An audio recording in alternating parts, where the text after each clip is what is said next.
Hey guys, welcome back to another episode of the CFT Podcast. It's the boy John, and we live to talk about the latest in football.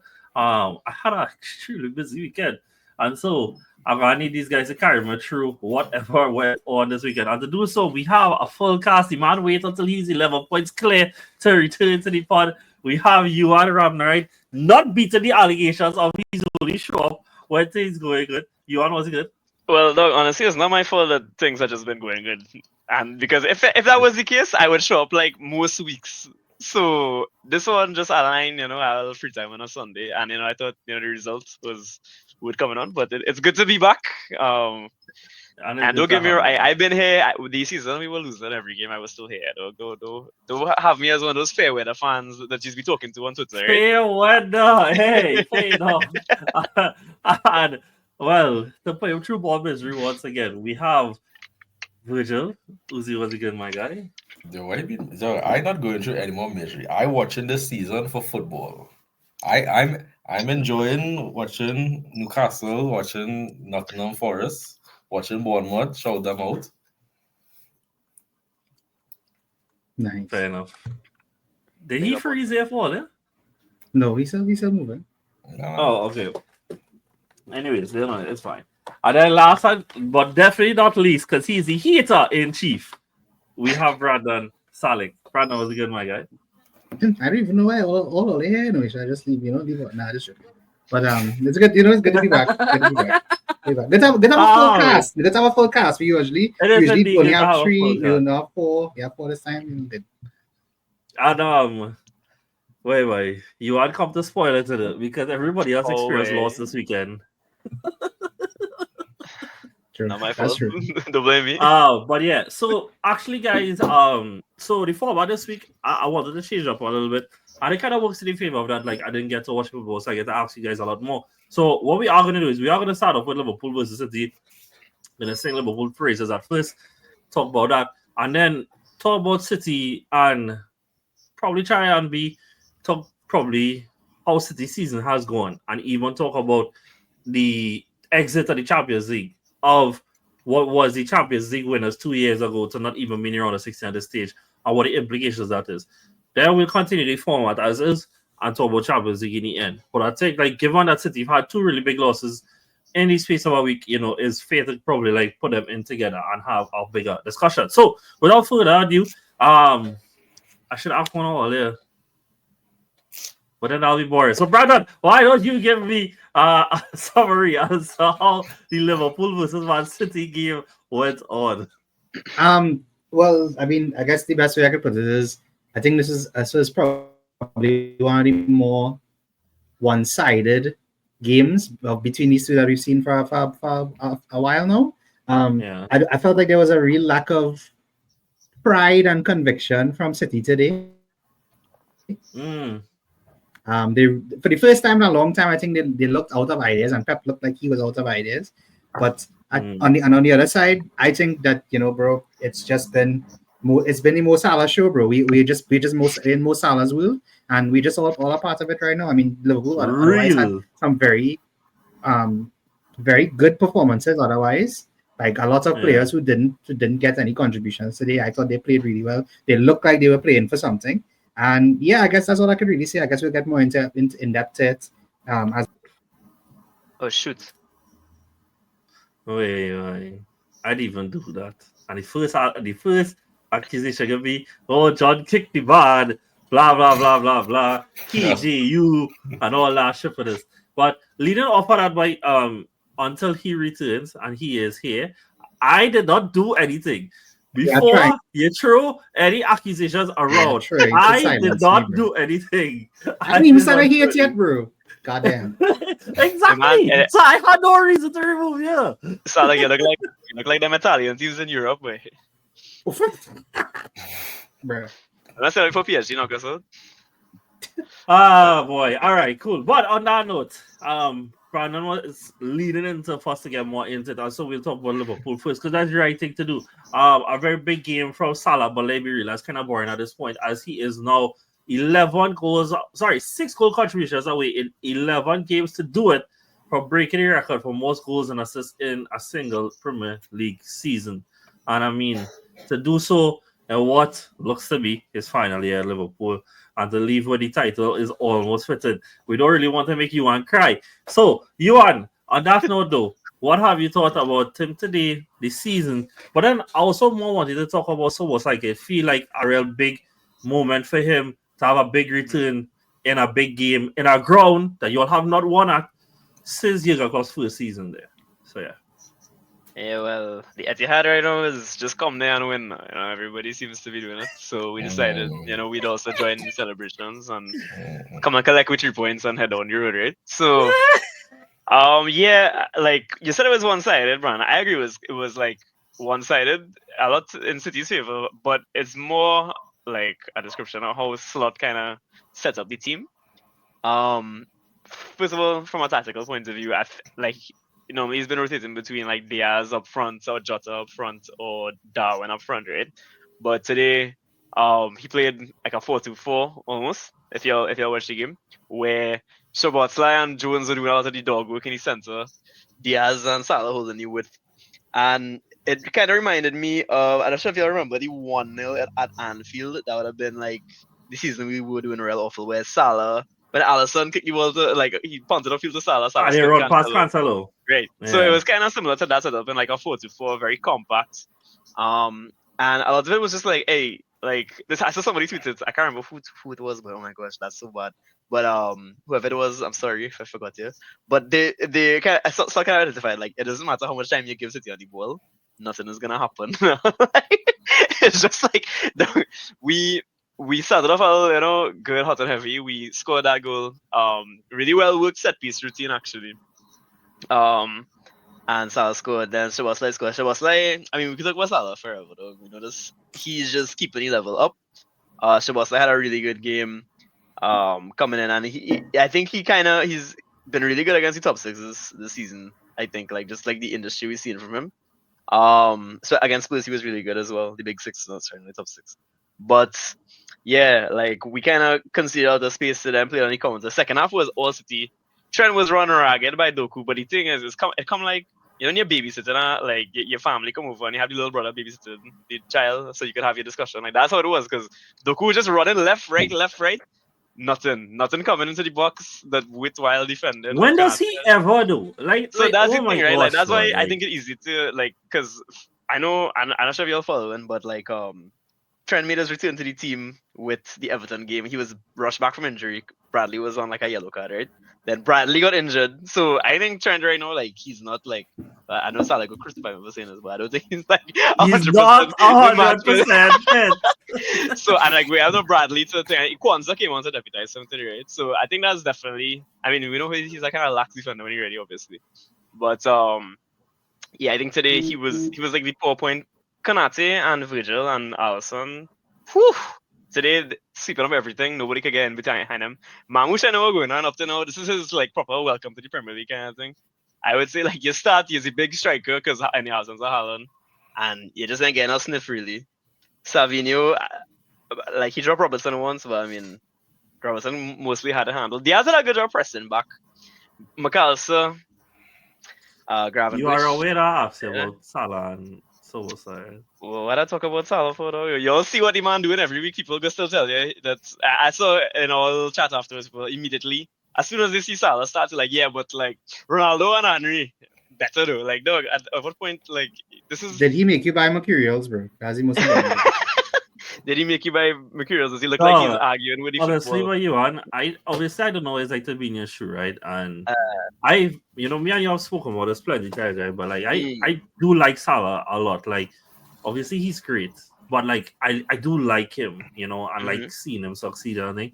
And I just watch his comments. We see Ayeda is not a Liverpool fan, right? So I'm not experienced at the same level as you. I just see these comments and I just be there the whole show, boy. It's engagement farm anyway. No, boy, that is what it is. Men need to get a 3 laugh reaction to that group chat, boy. That is what these messages mean. Ask Gavardio today about Mo Salah. Gavardio is one of City, and Virgil, correct me if I'm wrong, I think he's probably City's most attacking player at some points. He has come up with his big goal, and he's contributed a lot. Salah had this man working today to the point where he couldn't step up. He was just don't mind but to be fair, you have all the possession.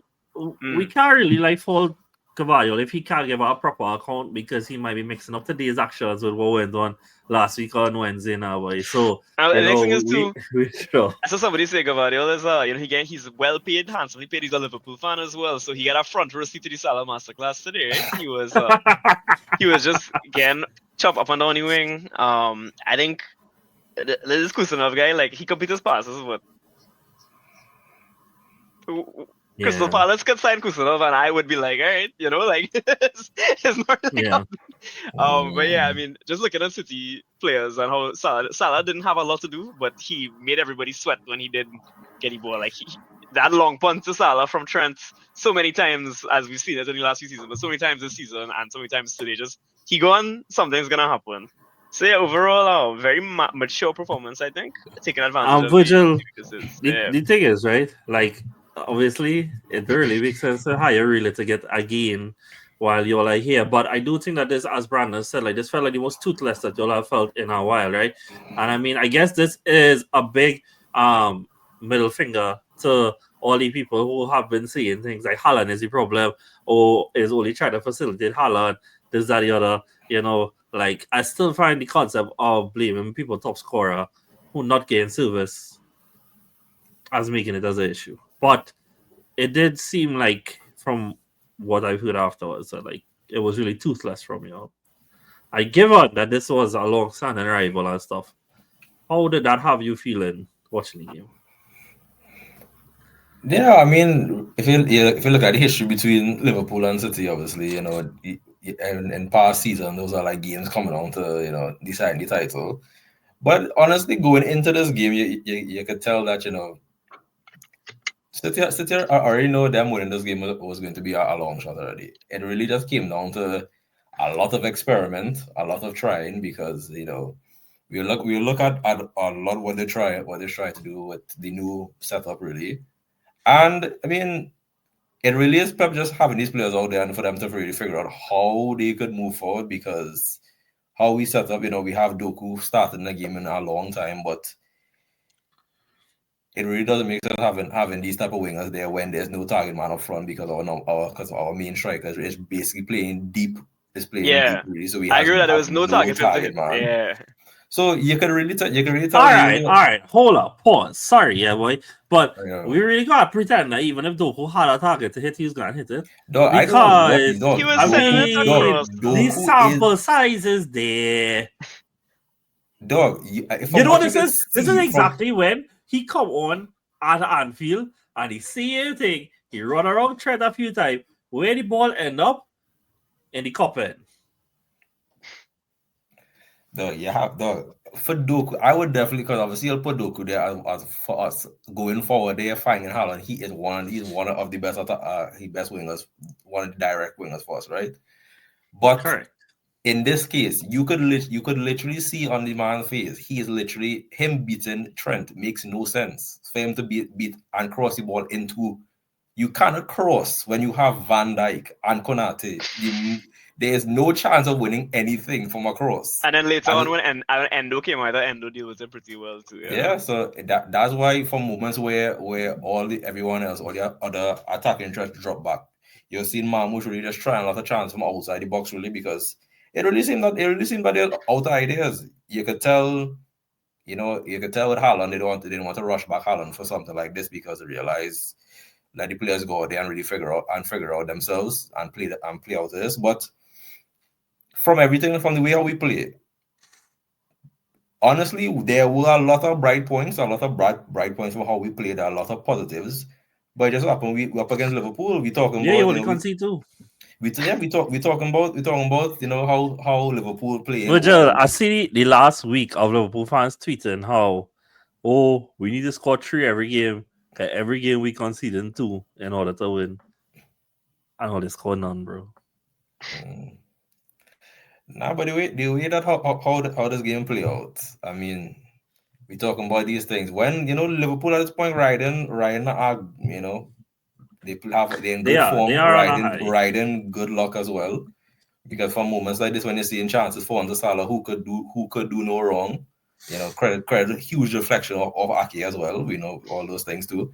But at the end of the day, when you have games like this going on, you're going into expecting, if you come up with a point, that's a big W. But I mean, you can expect anything more. To be honest, I am very glad that all lost though, just because I've been saying this for a few weeks now. Despite what the table look like though, there is no title race. So like I know Liverpool stumbled away last week, but go out of sight though. Be 15 points clear. So stop hearing that kind of shit with us. Well, it'll be Taurus this week, and we draw at Newcastle. Gonna happen, and John. So here's Back the thing, on! boy, right? First of all, not we. I not on that though. Second of all, who scored the goals, dog? Which is why, dog, I was saying this before the pod, right? No, last week. We're not talking about Arsenal yet. So obviously this man on Ballon d'Or form, right? And it's going to be very amazing to figure out how they're going and take away the Ballon d'Or from Salah when it's all said and done. But how creative they get really does be real interesting, right? They're probably gonna give it for Rodri for most podcast appearances in the last year, despite having no social media. But I don't know. I don't know. We'll see. Because basically City gonna spend some money. The question for me, I think, and John, hey, you're back way. But I think the big question is just if Pep gonna be the man to continue to lead them along. Maybe it's time to refresh, but who is there to refresh with, right?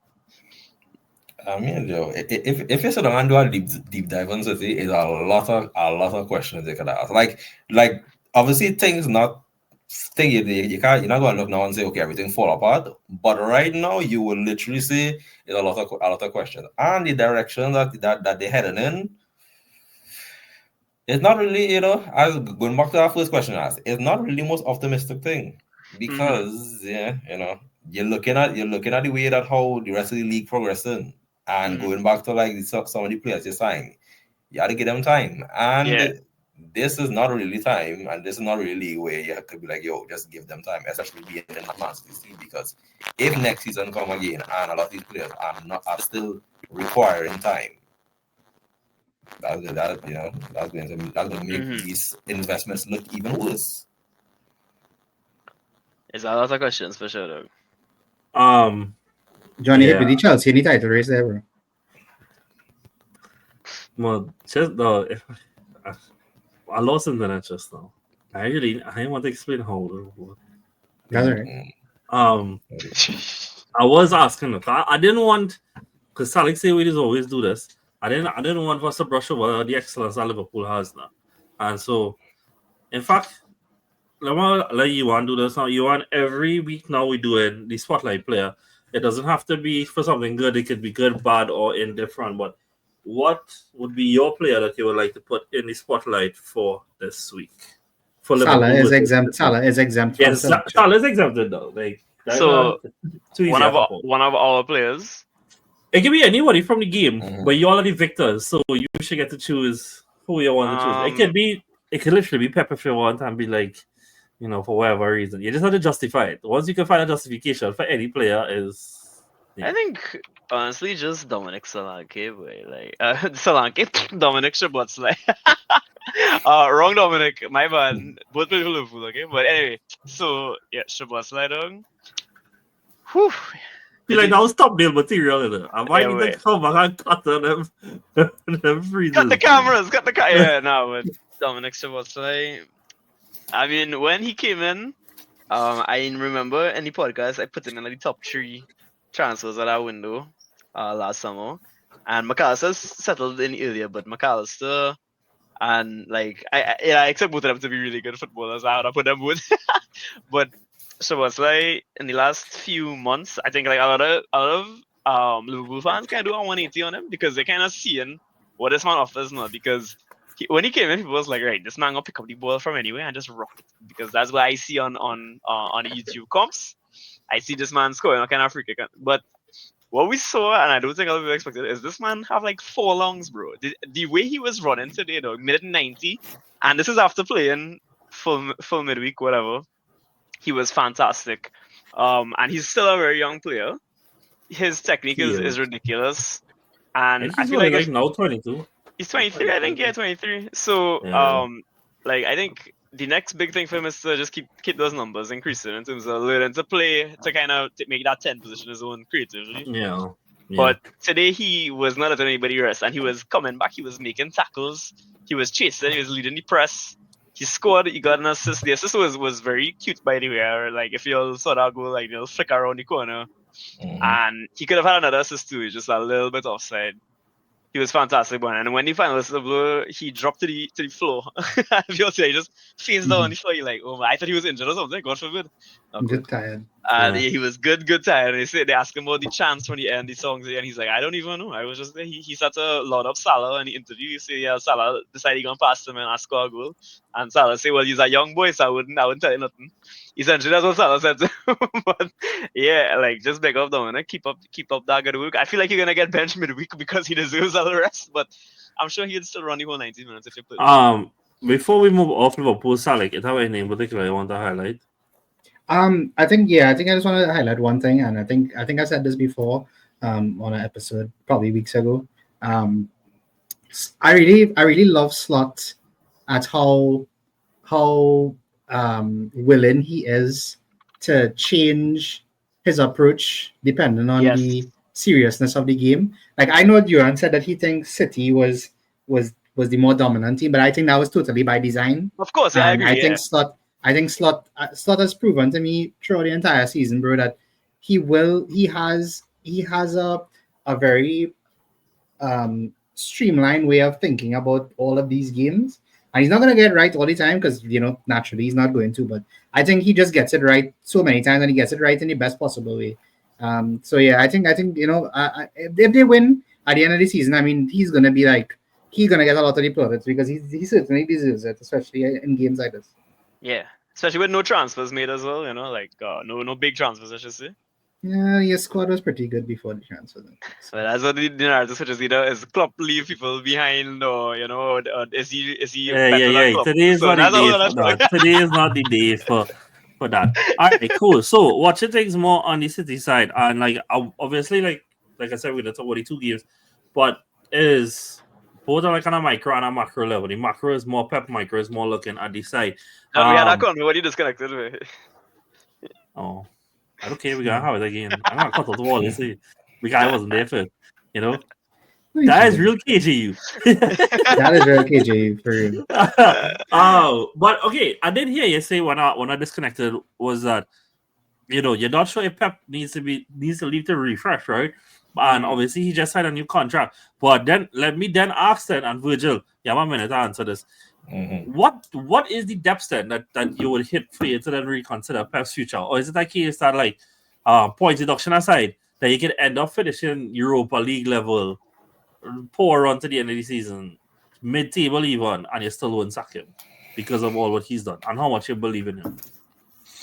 So honestly, real quick, I feel like right now everything that I'm looking at, I cannot fault Pep because a lot of these players do not have any legs. So we're looking at the likes of the players we already have, the players with no legs, and when you look on the bench, the players that he could bring on also have no legs.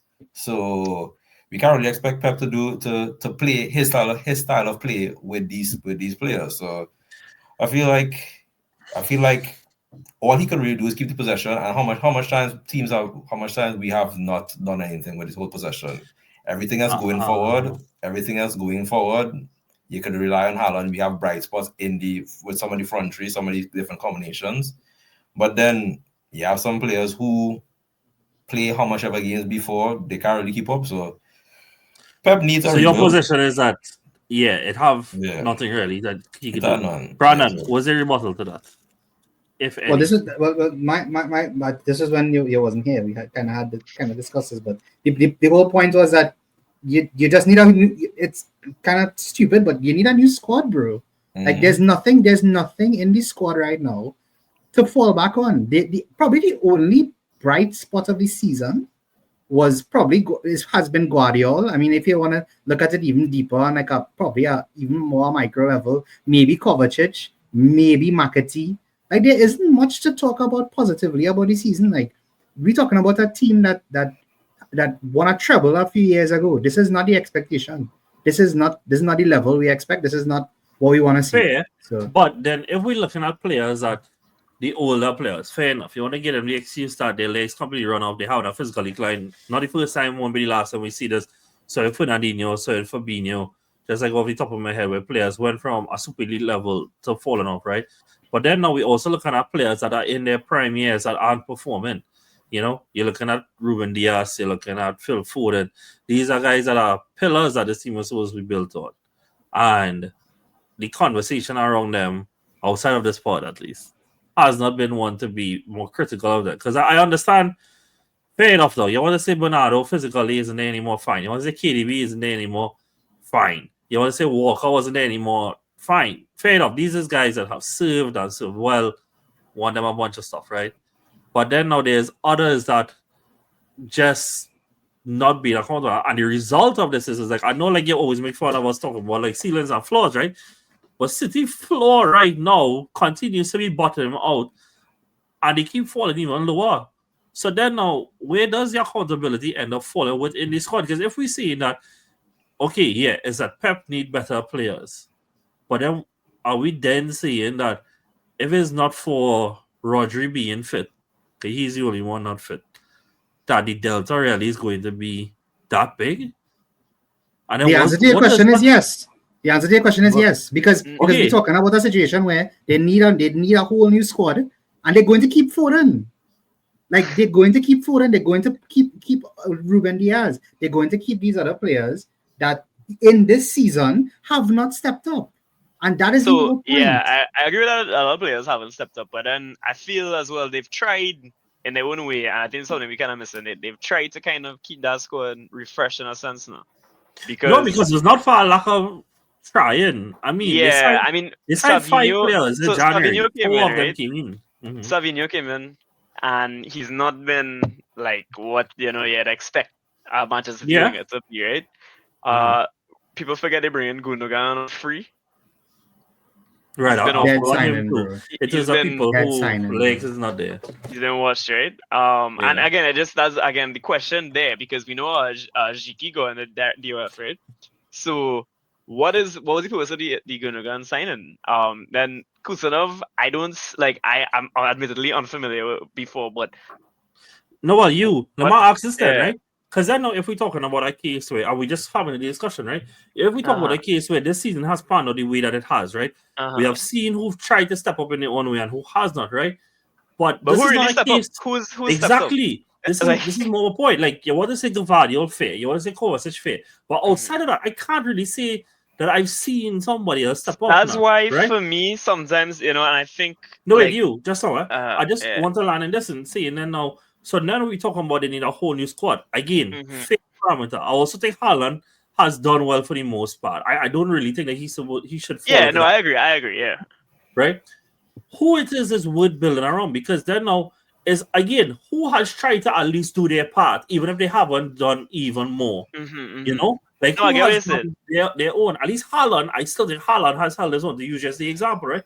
But then now this causes us to review where we hold certain players anymore. Like, for example, I've been very open about the fact I'm a big Bernardo Silva fan.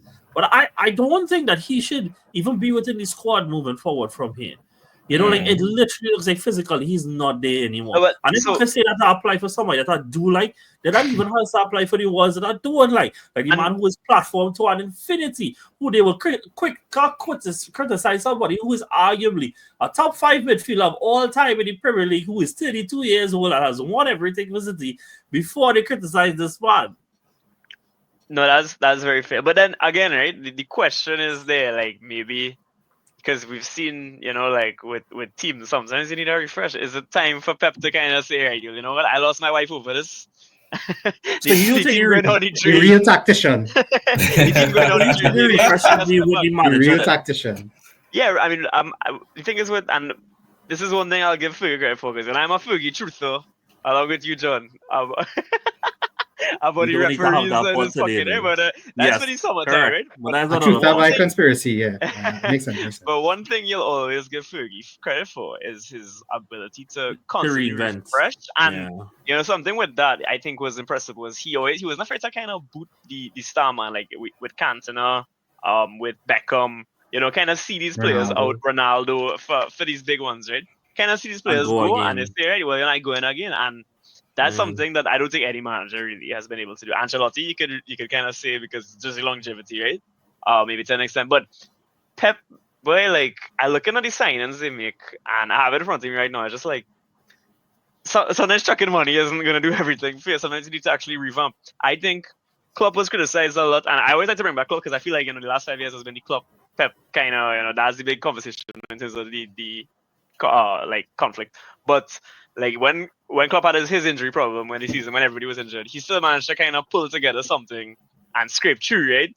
And we've seen Pep like he's been unable to abandon his principles and like maybe like try and play a more direct brand of football. It worked against Newcastle. I think we saw Mamouche kind of thrive off, and maybe it wasn't part of the plan, but we saw Mamouche thrive off of that, right?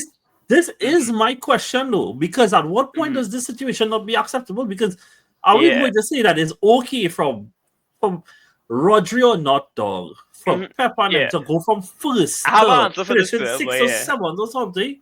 Like, are we saying that's okay? Like that can't be okay. I agree with you. And the thing is, like, I think with the And contract, it's not even just that, you know. It's also the manner in which it's happening. Yeah. You all saw the game today. I didn't see the game today. But almost everybody said it was meek. You know, that was our word that I saw a lot. It was meek. Yeah. We watched the game against Real Madrid in midweek. That was Virgil. I'm really sorry. I don't mean to be anyhow, you know.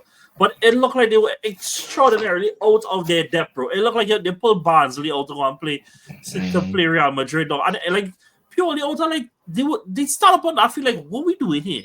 We really belong here? Why we here?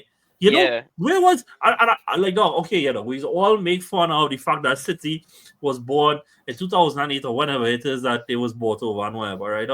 But this is a squad that has won almost everything together. You know, even though some of them do it while being on the bench, but almost won everything together. Where's the pride to make things happen, dog? Yeah. Where's the pride for the same sake of the fact that, all right, we might not be in the title, but these men that we fight with for the last 8 years, dog, they don't know what it is to win here. How men in this squad that don't know what it is to win and we've grown?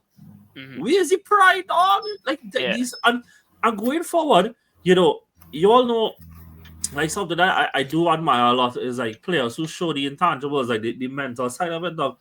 What player he is showing that, when things going great, yeah, boy, we should have him. But when things not going good, who it is we have here that we could trust to hold us accountable, you know? And that is something that like you could never in a million years accuse Salah of.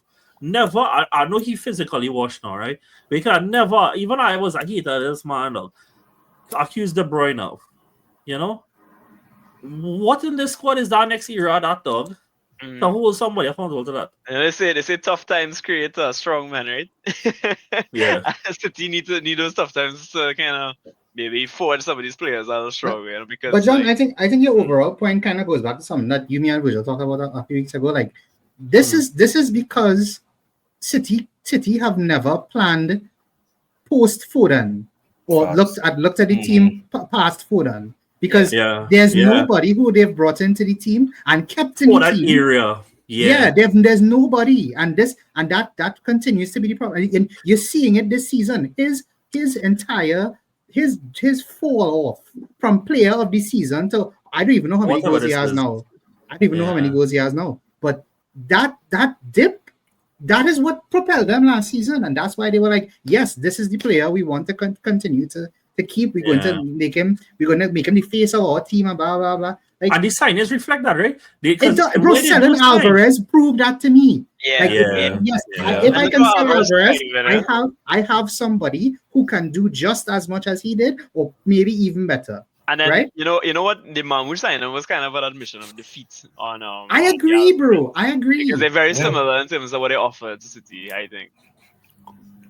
I agree, bro. It's so crazy. But going into that, look, this highlights the whole Foden thing. Is like before the season start, nobody was expecting a lot of these players to have this big drop off because it always felt a case of you have Foden, and once he's alongside these players, as those players fire kind of burn out, you already have this flame going to grow. So basically, you will have Foden that could just slot in. The way that how things drop off significantly this season. And with the whole situation with Rodri, at first we start trying to scramble around to try and fix that, which already take up a lot of time trying to do. Then after you have to sit down and put your hands up and wait for January. Then we're looking at that going down defensively. A lot of those players then in that back had a lot of injuries. We have not had a consistent back four. You look at like Diaz, who have had picked up 4 different injuries this season. Stones, who at this point, he cannot play more than 2 games. Ake, who is trying his best to force. The only fit, and then we literally had Walker, who we had to rely on. We already know we talk about that. But we're looking at a lot of players in that back that literally just playing. They're playing off. My rebuttal to that though is that like, and obviously Foden is not the only one, but he's the big one. He is the player of the year to now this, right? And like it doesn't only apply to him, but he's the big one in the sense that like if it is that he was if he was right now with no goals and no assists, but we saw every game the effort first of all, the want to impact the game with his personality. And even if it was not coming off, though, and we could just write it off that, but he in bad form, but we see the personality, the character. And the word I really want to say is the leadership. Because, again, I despise the man, dog. But KDB is one thing, dog. Used to lead that team, dog. Even if the rest of the side is not doing good, you know what you can do, dog? You can pick up the ball. You can tell it to Yaya Toure. He's going to drive through the team and you can try and make something happen. And it might not happen, but you know what it does? It wakes up the whole team. I'm like, hey, boy, well, dog, if he doing this, we need to get on this track too, And I think that he has hidden this season. And the thing is, that is not only for him, dog. If I get other teams, when we come to Arsenal, I think that applies so as well. But I think he hides a lot. And I think it's one thing to shine when you have other superstars around you. But the way it is that when you have to be the light for others, then no. Because the thing is, we talk about men like Chase McAtee in one game time and Oscar Bob to come in and thing. So we see now we're already looking past him to see who else could take up this mantle. And now understand what I say so far, I ain't talk about no metrics, I ain't talk about no stats, no nothing, I just talk about personality and leadership and desire, dog. Dog, we talk about somebody who's supposed to be the best player in the world, and this is objectively the same metric I'd hold him to. If it was Palmer, if it was Jude, it was Saka, well, all these men English, it was Vinny, it don't matter. You want to sit at that table, it goes beyond just stats. It's also about what you want to do, dog, when the light is on you, dog. And the thing is, bro, the light was always going to be on him after he went play, regardless of what you think about it before that or not. And it says a lot, dog, that first of all, off the field, you only open him out after he brace versus Brentford and him switch, dog. And then after that, going back in that shell again. What does that say about the player? Another thing to throw to your point, because a lot of people might not really focus on this. But you remember I think it was Newcastle game where Haaland picked up the captain armband. We literally skip over Foden. You realize that, right? We realize when it comes. Bro, that's a real good point. That's actually I didn't talk that last week. That's true. I am literally somebody who right now saying, Foden have to literally go back and either wherever he has that PFA up in that house, he has to put that away. He can't like the way how the season going. The season not over, maybe I don't want to fully judge him, but if the season end without him basically showing that we talk about he likes of bringing in other players and other world-class players to be along there, but if he literally have to be that one to be like, okay, this is his midfield, he's the one who have to run this midfield. But just from the simple fact when I saw that Haaland get the captain's armband, a lot of people was praising Haaland. But my question was, I think that's our real good. It's like why that's a really good. I didn't pick that up. I didn't talk it last week, but it's true. Because we talked about it, We talked about Haaland having the captain's armband, but we didn't talk about the fact that so many players got bypassed for the captain's armband, and that's true.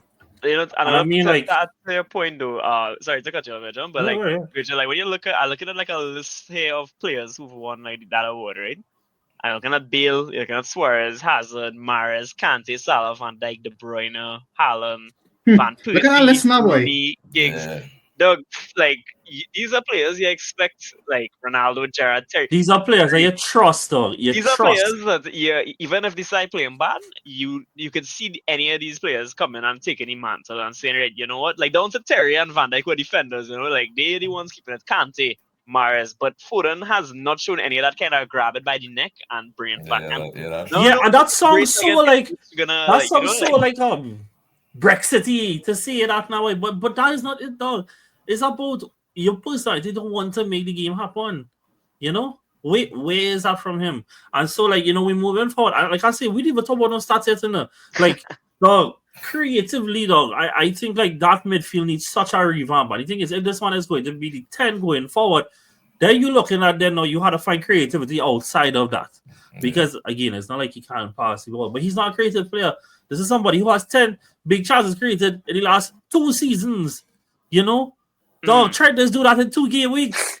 You know? Which I used to be so afraid when De Bruyne had the ball against us. Like, yes, you know, like that is exactly what I was trying to get at. Today, Foden have a shot on the DM, like, oh, well, you know, we should probably close that down. And then when he take that shot for the free kick from like 30, they're like, okay, like, what's gonna happen? Bro. Oh my I was more scared of I literally said, I hope you don't take that one. I literally said, I hope Foden. I scored a free kick once in my life, which means I'll score every other free kick. Yeah, I mean, he just, yeah. No, yeah, so I do think that, look, they don't need to sack Pep, you know, but I do think that this does result in some going back to the drawing board for him and how you assess players, and honestly assess players, because I do know that, yes, there's the injury component to this and stuff like that, but how much you fall off from that, bro? Like, are we going to actually contemplate City not being in Champions League next season? You know, like, praise God. Please. And not for FFP reasons. Oh, why? It says dog, you know? Like that's crazy, right? And so they need to find it somewhere. You know? But then that's real random way. But I thought by now Oscar Bob was supposed to come back. Boy, that's a man I can't wait to come back, to be honest. Yeah, it was there, but it seemed like they're not trying to rush him back. No, well, don't rush that man back. Yeah, I don't know Bro, why. He don't even need to play the rest of the season. Yeah, y'all don't need to play him. Let him recover. You don't need to play for anything. You know what? That's another thing we don't talk about. Is I remember we talked about this at the beginning of season 2. I think he was supposed to be one of all the main men this year. And, you know, yeah, so I think he would have been too. He was on my breakout list, dog. Yeah, he was on mine too. Yeah. So cool, nice. Moving. Okay, we spent a lot of time there. But I mean, outside of that, Virgil, I'm gonna ask you this just to wrap up quickly. Obviously, this is the first time in. I can't even tell you when was the last time City wasn't in the round of 16 in Champions League. Though. Like, I actually know. I think it's 2013. I think. Nice. Either 13 or 11. There's only 2 of them. Yeah. But yeah, so before you start us about the Virgil, kidding. But how does it feel, bro? Like, obviously, I know it feels bad, but like it must be feel also surreal in some sense, right? For you all, we're looking at the likes of right now saying City firstly didn't make round of 16. This has stemmed back from our recapitulation against Feyenoord. From the moment, from the whole format there, though it is literally in your hands to you know, have a favorable tie. We literally scraped you and you got Madrid. We didn't get knocked back. We played Madrid. We literally played. This is like one of the top games that everyone looked forward to. So at that point, was I confident we would beat Madrid? No. If we beat Madrid, was I confident we would go on and play Atletico Madrid, Leverkusen? So even if we did make round of 16, that would be to just say, yo, we made round of 16. For what? Valid. Nice. Thank you very much. Moving on. So, well, we got quick hits, everything else. Because it's been a while. But yeah, no, I think that was really good. I actually think that was really, really good. We did talk about the leaders and the defending champions. So, I mean, it does not like we talk about 2 scrub teams. One of the biggest. And I mean, look, I hope like this last 2 games also show like for people like how important Haaland is, though. Whether or not he scored, though. Just again, we talk about fear factor, right? Just that being on the field, though.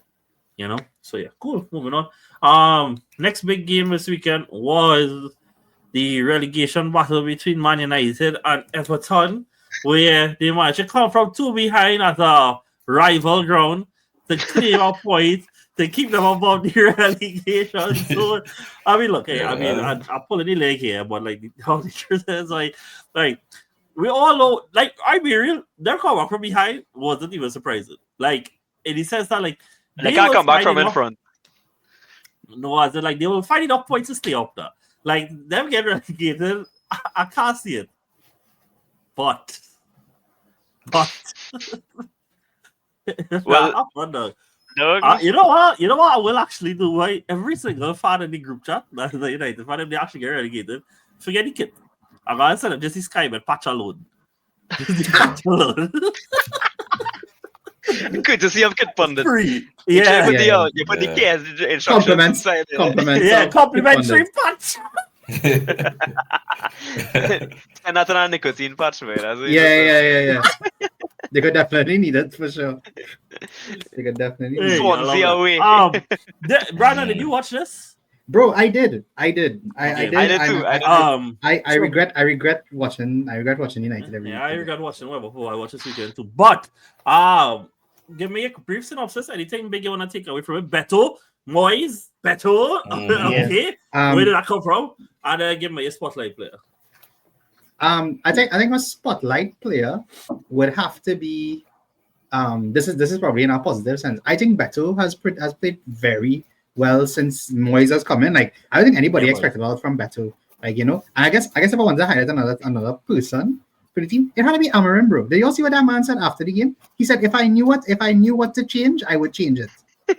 I'm like, bro, you have 15 points? Look at my coach, dog.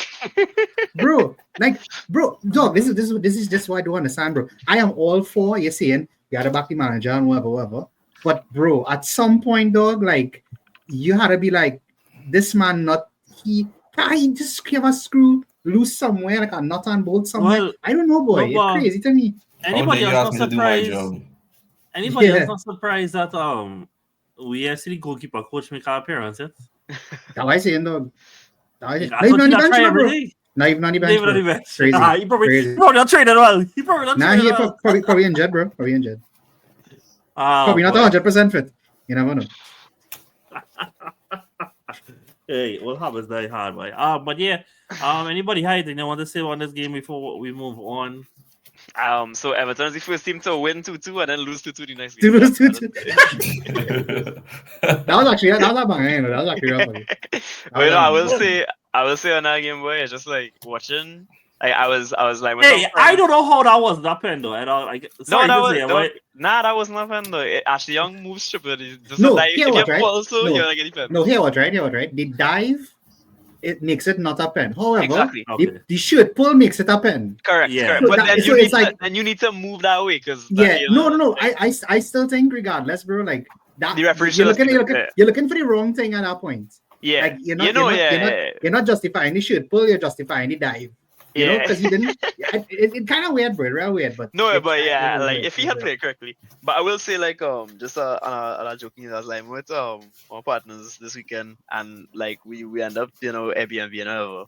So I say I go into bed early so I can wake up and watch Liverpool Wolves. He's like, "Wait, you wake up to watch that way?" I was like, "Well, yeah, actually." He's a United fan. I was like, "Yeah, I enjoy watching my team play," and like he was like, "Wait." Like, I think that was a real sober moment for him because he's just like, I can't relate to that at all. So, it's tough out there for your United fans, but you know what? Hey, it never stops. Hopefully it never stops in the. If only Ipswich should pick up a point this weekend, that'd be nice. But Ipswich lost to Spurs, which was kind of common. But yeah, that's that. But speaking of United, obviously they could have probably do with some more goals, and somebody who is helping contribute goals is Marcus Rashford, as he came off the bench. Is that he came off the bench? He did. He did come off the bench against Chelsea, where they were losing 1-0 to Enzo Fernandez goal, if I remember correctly, and to assist Marco Asensio twice. And I mean, hey, look, I know you are not familiar to this. I clearly not familiar to this, but apparently you can't make January signings, and you can't actually no, because they signed Van Dijk and Luis Diaz in January, so as far as and Coutinho and Carroll. Did you sign Alisson in January? Nah, he was Coutinho was January. But yes, January signings can be impactful. And Asensio, dog. I mean, like, I wouldn't lie, dog. I didn't have much expectations for him coming to the Prem, but like every single Really? game he's played, dog. Like, and he says that, like, I know he was that great at PSG, and there was a reason that they didn't want him anymore.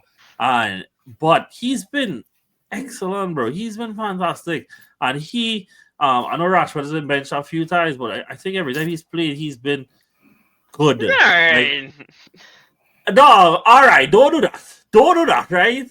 Just because the goal then counts. Hey, come on, fellas, come on. If all they're telling me the man is don't be training good and that how good he playing, come on, give him some credit for that now. So yeah, that's the thing. I think what that is instant exposure of this Pakistani cricket team coach that United because he's like, oh, this man and training good, and then you come over and you're looking like. Unfortunately, another game they concede first, which. Yeah. Did they concede Sorry, first? no, they didn't. They didn't concede first. That is one thing. Sorry, now they didn't concede first, but Ole went on to lose, and obviously I don't really want to play Trina's third grade, but nothing can hurt me let anymore. me do it now. Nothing can hurt me anymore. You look like you, and I see Maresca say they're not top four is never the goal. Bro, the man said that when we got knocked out of the cup, are we gonna be focusing on the league? We lost the 2 league games since, bro. Like, what are you focusing on, bro? No, I'm telling Premier you, League darts? Like, what are you focusing on, bro? Like, these League of Legends? What are you focusing on? Doesn't make sense to me, bro. I'm so tired of this man, bro. So tired. I need a spotlight player for you from that game, Brad. Bro, honestly, Marco Asensio, bro. Like, I'll tell you why, right? I know I told you this last week and we didn't get it, but lost one, the Kids FC, bro. Like, Aston Villa are gonna turn into that right now. And let me tell you something, bro. This is something I've noticed from all Real Madrid players, and you'll probably see it proud. Like you've seen it's it. True. You have a player, bro. They ooze class, bro. They step onto a pitch with players who we'll get to that later. But he was talking about, hey, hello, pause. He was talking about Mesut Ozil, boy. Ozil, Ceballos. Wrong Evo. Anybody else you want to do? No, but the thing is, bro, like they step onto the pitch. They step onto the pitch, and you can tell that their technical ability, their understanding of the game vibe that they couldn't maintain after Ozil. Bro, it's true. And I think for me, Asensio, like he scored 2 goals, obviously, but overall play, bro, like his understanding of the game is like. And the thing is, Asensio's still very young, like he bursts onto the scene. He's still very young. So if he could catch his prime as like a normal player at Aston Villa, like they're gonna have a great player for the next few years. Yeah, I know. Asensio's 29, my bad. But he gets his prime now, so good for him. That makes sense. Yeah. But hey, Loki, Villa had Chelsea all the way now, Liverpool, Arsenal all the way. Like, and I also believe they already played Newcastle twice as well. I could be wrong, but they have a lot of the hard fixtures on the way now. Like, I don't be surprised if they manage to actually put together a decent run and be back in that top 5 conversation. Because it looks like 5th can be champions. It's not the big teams that give them trouble in the season. It's true. They kind of played pretty well again. Now they've drawn the Ipswich twice. Our both Ipswich games had 10 men. 4 points lost to Ipswich, bro. Crazy. Crazy. But Chelsea did that too, so that'll be done. Well, a team that are accustomed to dropping points of familiar faces is Arsenal, and this is why that my spotlight person is going to be Graham Potter, and it's because this man always manages to do well against Arsenal. And the thing is, thankfully, it's not Chelsea because I didn't have to endure that. But every other team he's been on, there's Ostersons, then Brighton, and now it's how. Oh yes, he played y'all in Ostersund. That's true. Yeah, did y'all beat them?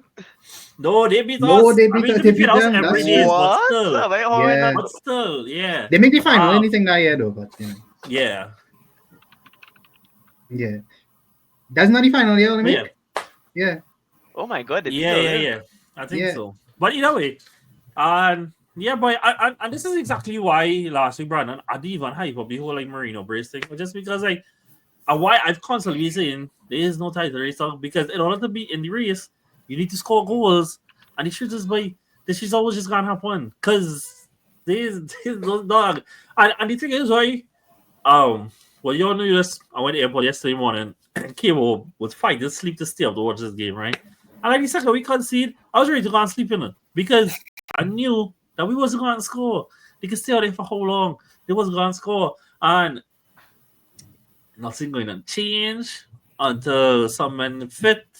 And then, but you're going to bring them back fit for what? I mean, if you get a 50 Champions League and you have a quarterfinal versus Real, if you could find goals to even get past PSV, then fair. But the league, man, there's nothing to fight for. And that's entirely, the reason there's nothing to fight for is entirely on Arteta and on the board and everybody up there. You know, I mean, but to be fair though, I want to say, I don't think that is entirely true of this weekend in particular, because the players who are in their positions and in their roles did not play well this weekend at all. This is not a weekend of where, you know, the attackers get chances and then score, or the attackers in positions to create and then create. This was not that weekend. And you know what, dog? Fair is fair. If I'm telling everybody, though, that Foden is a force in his job. I had to be able to do the same for my players, dog. And, dog, it's not the thing that he is bad, but I do think that we misuse or misrepresent what Odegaard can be. And the way that he is given the platform in this team, I just don't think he has the capacity to upheld the responsibility he is given. I also think for the... Just give me 1 second. Might have the list of Odegaard mistakes. For the 1,915th time for this season, we are reminded why Saka is the most important player in this side, and does a lot to cover the sins of other players in this team, including creating chances for everybody else. Because most of what this man is able to do is do what? When I think about actions that Odegaard does, it's more or less the same thing, right? Find a way to feed Saka the ball. And that's ultimately been his biggest thing. While obviously I'm not saying that he doesn't add good things, I just think that his limits are coming to the fore in a bad season amongst the form. I do think that he should recover from this because he's a highly talented player. But I think going forward now, you know, this is something that Arteta and this club needs to rethink. You know, I really do think so, and that's not from a place of agenda or nothing like that. I just think, you know, and as you would like your project to go up, you just realize players hit their ceilings. Don't let those players keep your back row, because I think that's a mistake that, unfortunately, like late Wenger made in depending on players that he was showing him that they just can't be at that level. And yeah, so that was that. For the white thing, you say big up. Kudos, by the way. I know he didn't score assists, but once again reminding why Arsenal should have signed him when they could have. But I would like to pose a question to the panel, and particularly Yuan, because Daniel is not here, so he's going to be Daniel for this question. Nice. I remember at the start of the year, you all made predictions for player of the season. And I remember Daniel's player of the season was Odegaard. And I think Yuan said that his second in line was also Odegaard after KDB. Very original pick. So, you know, like, where has it all gone wrong? Apologies, got it massively wrong. JB Carragher, 2014. We literally talking about a player who we everybody saw what happened in his season. It was 16 goals or whatever. It was 16 goals. 15 and 8. 15 and 8, right? Whatever. Like, we all saw that. We all know exactly what this. Where has it all gone wrong? Like, I think there's so guy from. No, but wait. So many, wait. Yeah. But Brand, like, you know the thing, right? The following season, he didn't have anywhere close as much goals. I think. But he had a better season. No, exactly. I think he had a better season, and it's because I think that he went more to what his strengths are: being persuasive, passing through lines, receiving, stuff like that. But the thing is, all that just isn't there this season. And the thing is now, when I watch how the team is supposed to be building going forward, sorry, just let me get this out now. Is that as the team going forward, is it such a way to platform him? I don't have another way to really say this, but to platform him in a way that I wish Ozil was platformed. You know, to have players just do all the work around him, feed him the ball up, and let him find players all over the picture. But the problem is that brings his limits to the fore. Again, this is not hating. This is just what he is, right? Extremely one-footed, lacks athleticism, lacks space, lacks power in his actions, bro. And the thing is, though, you see the confidence completely draining out of him. Now, don't you see that shot he sent that going up in the top corner, the West Ham fans this weekend, bro. And the thing is, though, you know, the one open play goal he has to Saka out was in the Champions League. No, sorry, it was 2. But the 2 come from mistakes from the other team. One was against City when they were the ball high up, and then the other one was because Trossard crossing our ball and he tripped over Abad and bundled the ball into the goal. Like, he does not shoot anymore, and he doesn't shoot on target anymore. You talk about this man who scored 15 goals 2 seasons ago, right? There was a lot of confidence. There was confidence behind these actions that has completely gone. And I think, again, we talk about players step up in tough moments, right? This man is supposed to be the captain. Dog, take responsibility. You only really feel like anybody can cave Odegaard shooting shots, at least on target, but not scoring. But at least we're saying that he's trying something, dog. Dog, the few times he does shoot is completely erratic. He stopped trying to shoot altogether then now and becomes even more predictable because people giving him the space to shoot in it, and he just, because they know that he does not trust himself, that he's not going to score. And so then now, you want to talk about players who do step up now. And I don't think he had a bad game this weekend, but you know why I could turn a blind eye to it? It's because Trossard always has been stepping up.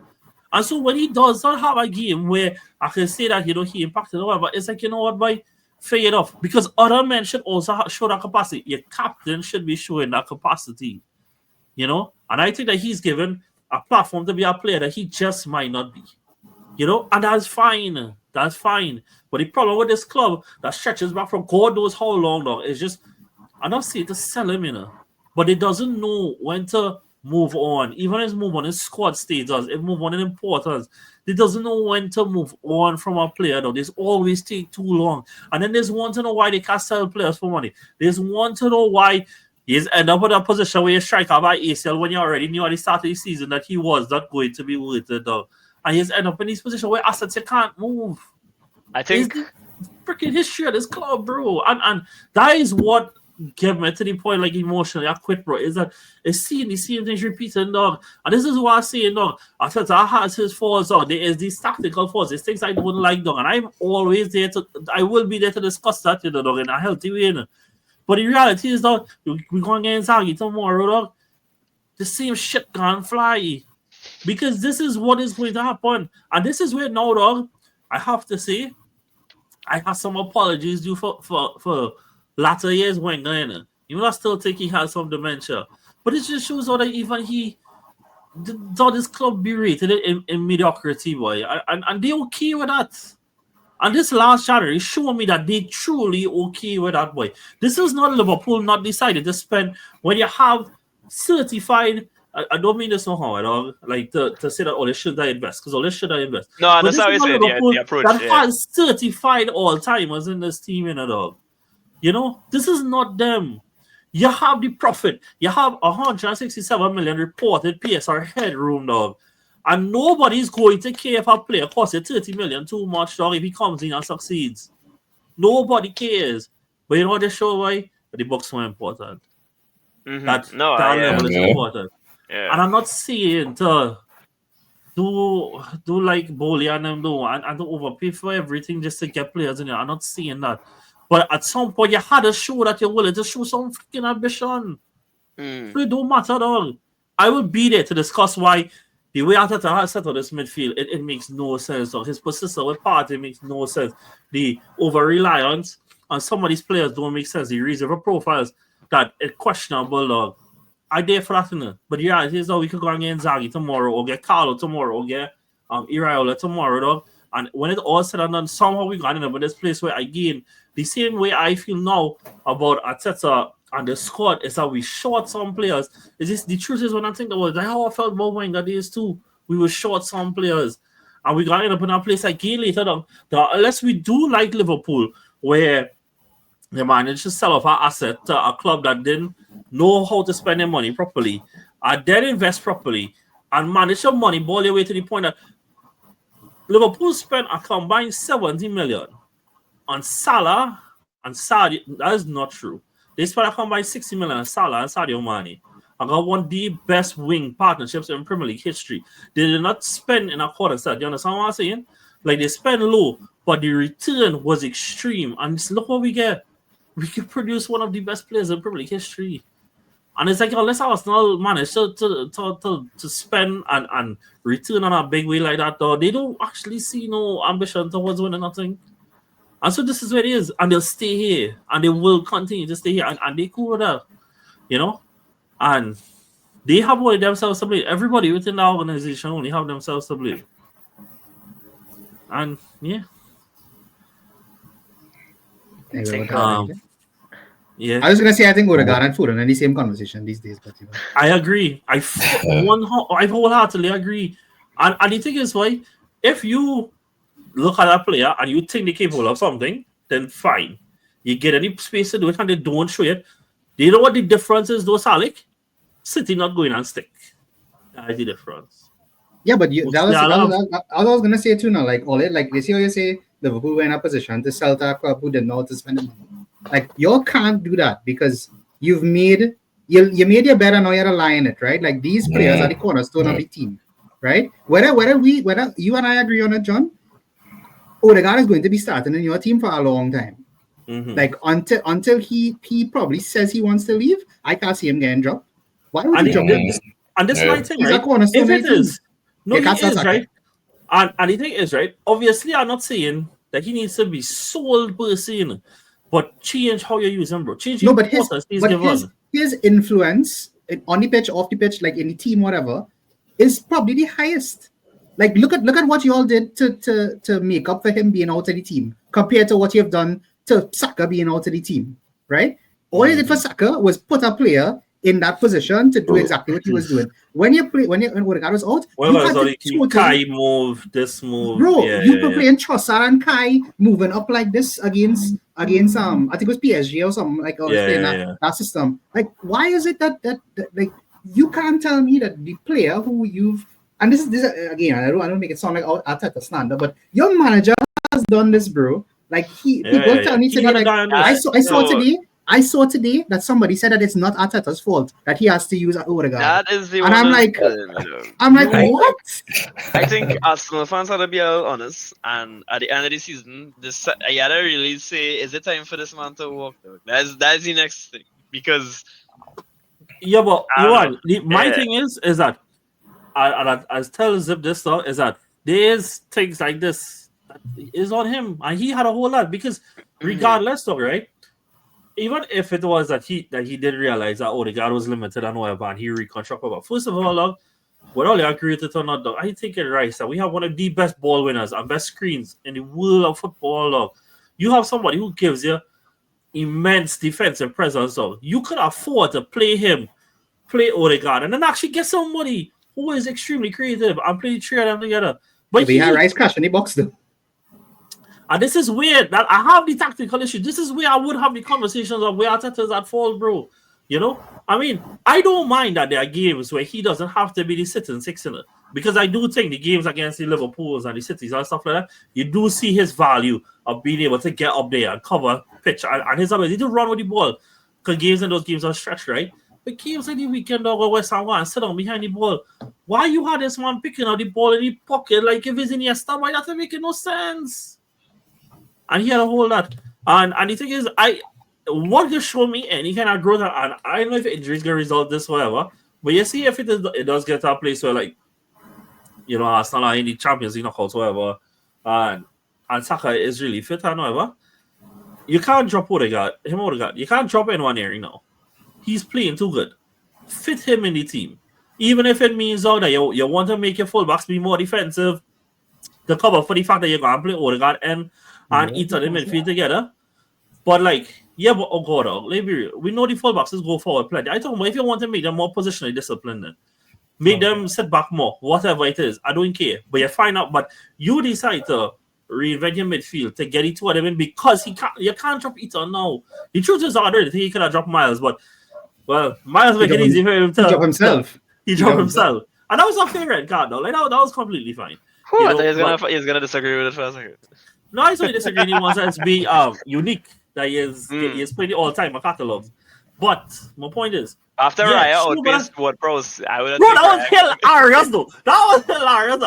No, This is showing on that FIFA don't understand that basically in real life, because this man, if I go and put on the game now for Raya to run against and was pro, so it wouldn't work out in it. All right, cool. Let me drop it. Let me talk real quick about the Champions League draw last week. Obviously, nobody real surprised. Well, actually, surprised I wasn't that the three talent teams get knocked out. It was Arrivederci. and it was all to non-top 5 league teams. It wasn't all to Dutch teams? 2 was Dutch and then Bruges was Belgium. Oh, right. Sorry, yes, yeah, correct. Right? Obviously, these games were the closest one was the PSV one, because obviously that went extra time. Big up PSV one time. Big up Theo Hernandez for doing everything in his power to get them knocked out. Held away that game. Well, I tell you what, remember Leao no impact once again. And then the biggest I show smiles. disparity, the biggest draw. And the biggest draw was I show nutmegs. Sorry, John. Sorry. No, it's fine. And then the biggest blowout was obviously Bruges versus Atalanta. That was literally 3-0 up in Italy. In the second leg, at half Simon time. Mignolet, big up you, brother, for that penalty. Big up Jude Glad, because this one was a Barca Academy product. And out of nowhere, Jude Glad played a lot of his time in Belgium. I think he was at Belgium before he was at thing, He's not La Masia, bro. He's from Espanyol, and then he went to a team, I think in Barbados, Belgium, and then Barbados. I know, God, save bro, that man. Jordan, sorry, Bridgestone FC. Bridgestone FC, sorry. But yeah, he was an Espanyol. He's from Espanyol, yeah. But either way, so now we have the round of 16 tie. I wouldn't lie, I kind of not because of the draw that Arsenal was given, but I don't like the fact that it marked all the way to the final. I would have preferred like an extra, but is whatever. Most people you would have preferred a different draw. No, you have PSV and you're playing against like one of the biggest teams. Oh yeah, but I thought no, I would lie. I'm being honest. Obviously, Arsenal. I'm going to get knocked out very soon, right? No, but Oleman is the Champions League. You're gonna get a hard team. I know, man. Could you wait? Yeah. I was going this. Yeah, but I was going this. Go ahead. I am really glad to play Real though, because like y'all playing Real. Well, potentially to play Real, because again, who knows who got score versus PSV, and PSVs are very attacking team. So listen, PSV making it, and I really wanted us to get PSV because I have a beef with them after how they were showboating against our under-17s a few weeks ago. That was not the under-17s part. Don't do that. Okay, it was a rotated side, but it wasn't that bad. Under-20s. Yeah. But the prospect of playing Real Madrid, it would be very cool. And at least, can't get a hold anyway at some point, right? But at least it wouldn't be the Barca or Bayern, who are on the other side of the bracket. Also, PSG playing Liverpool, and I must ask you, huge tie. Like I will like this tie looks very different than it looked like 3 months ago. Yeah, definitely. Yeah. Bro, you said Bruges beat them, and bro, PSG hit Brest 10-0, bro. Yeah, 10-0. That's 5 Brest, Like that's Wait, I was waiting for it. Oh my god. 10-0, bro. 10-0. Oh my god. No, when is the last time you saw 10 something on aggregate in the Champions League? That was the 6's against Liverpool, probably. Have we hit Leipzig 10 aggregate too? That was when Haaland scored 5 in one leg or something. So. That was the treble, not so? Yeah, that was the treble there. Yeah, okay, that's okay. Still look, 10? Doesn't bode well for us. Wasn't it 10-0? Yeah. 10-0. 10 goals But anyway, guys, PSG versus Liverpool. Like I said, it looks very different. Like a few months ago, PSG definitely looked to be clicking. Obviously, signed some big names recently as well, and like they actually found a way to fit all of them together on the field in a way that people didn't really see coming. Because now Dembele is playing false nine and succeeded to Barcelona fans. Barcelona fans have real anger towards this one. He did. You see, because I like what he did that time, so clearly they would have been very upset when he just completely fluffed it, right? But yeah, I mean, it is what it is. My fullbacks, I looked at my fullbacks on site. That's the only thing. I'm a bit concerned there, but it's Champions League. I think we should kind of rotate get Trent out of the firing line a little bit in the next couple against Newcastle, because I think he needs a rest up for that one in particular. Robertson, I'll be saying my praise. And yeah, I mean, we could, we are a good football team. It could definitely be them. We are a good football team.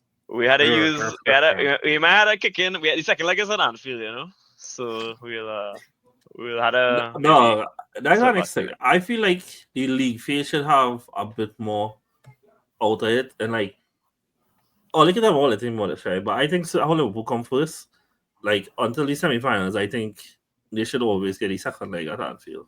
They don't? No, so I was saying is like I think like the higher seeded team based on the league phase should always get the latter leg at home.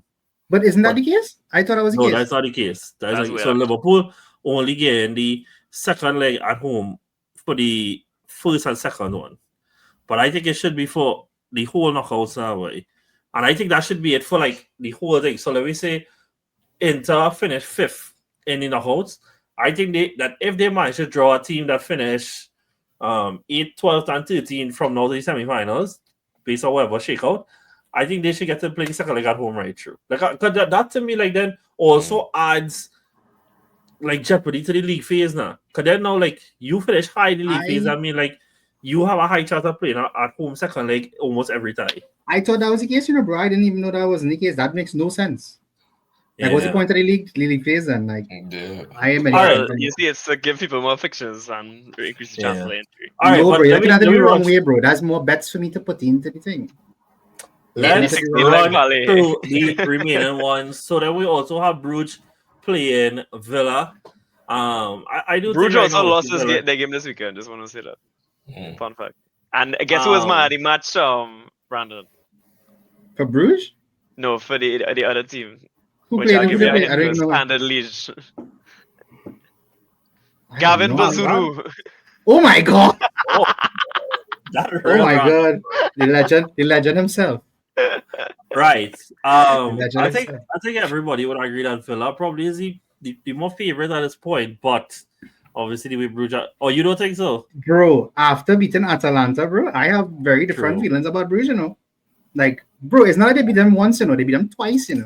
Like, that's very, very impressive. And even their Yeah. performance was very good. I think if Villa are not careful, they could lose that tie, bro. They could lose that tie. Fair, yeah. I think that's very fair answer. Then we have, I know some people didn't like it, but I actually did think the domestic ties were pretty cool. So we have Real versus Atletico, where Atletico and Real have, obviously they have the normal beef, right? But this season has been very needled, let's say. And obviously Jude is going to miss the first leg in this, which is a big thing. But Is that home or away? that is away. Is it Madrid then? Nah, it can't be away. Yes, No, it's it's home. in Madrid. It's in Madrid. It's home. It's in Madrid. Oh, so it's in Madrid. What all in Madrid. the But hell I is think- this, man? But it is at the Bernabeu. The first game is at the Bernabeu. He should be back for when they're playing it. Playing in the one. Why he missing the game? He got He gets a yellow. he gets like a yellow. Oh, for real. Yeah. Okay. Yeah.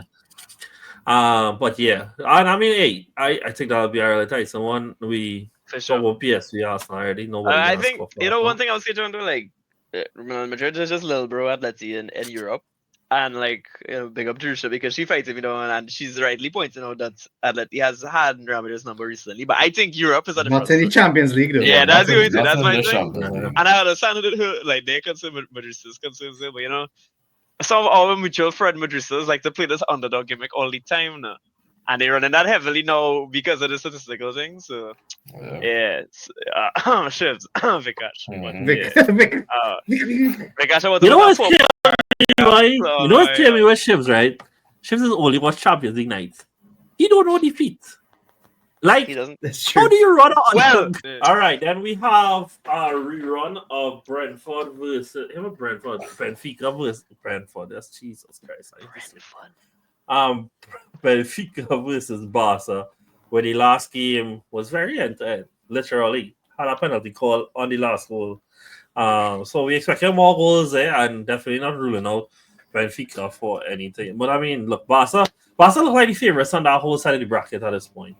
Obviously they are a high scoring team, And of the bigger names in this, they have already played Dortmund. They've beaten Dortmund this season. They've already played Bayern Munich this season, also beaten Bayern Munich as well. Then we have Lille versus Dortmund, and this is probably the one where I kind of think I'll go for the upset in the sense that I think Lille will win this one. I do think Lille will go through, but you putting your faith in Jonathan David? I know what I say. I don't expect any of them goals to come from Jonathan David. But whoa! You assuming they wouldn't get a pen? You assuming he's scoring that pen? Whoa! Jonathan David is like one of the best pen takers in Europe. Yeah, I mean Kobel yet though. All right. Yeah, fine. Then we have Bayern versus Leverkusen. Where this is another one. Bro, that insane fixture too, you know, dog. Yeah, dog. Like, Leverkusen, that's real crazy, dog. Leverkusen has not lost to Bayern Munich since 2022. Hey, dog. Hey, Hannah. I need, like, I don't know if you all hate Bayern Munich as much as I hate Bayern Munich, but I need them to crash out here, dog. I need. Bro, Xavi forget to- Bayern Munich. I will be there for the Kane slander. I will be there. I will be there. I will be there. Yeah. And the Now, company let's talk slander about too, not the- this spot, boy. Now, don't I think feel like I think that Bayern stole their way into this to the next round. To be honest with you, that was a very, Yeah. very fortunate. Big up Celtic, dog. No, big up Celtic. That's serious fight, dog. Yeah. Because Alistair Johnson, another Canadian, had a fantastic game.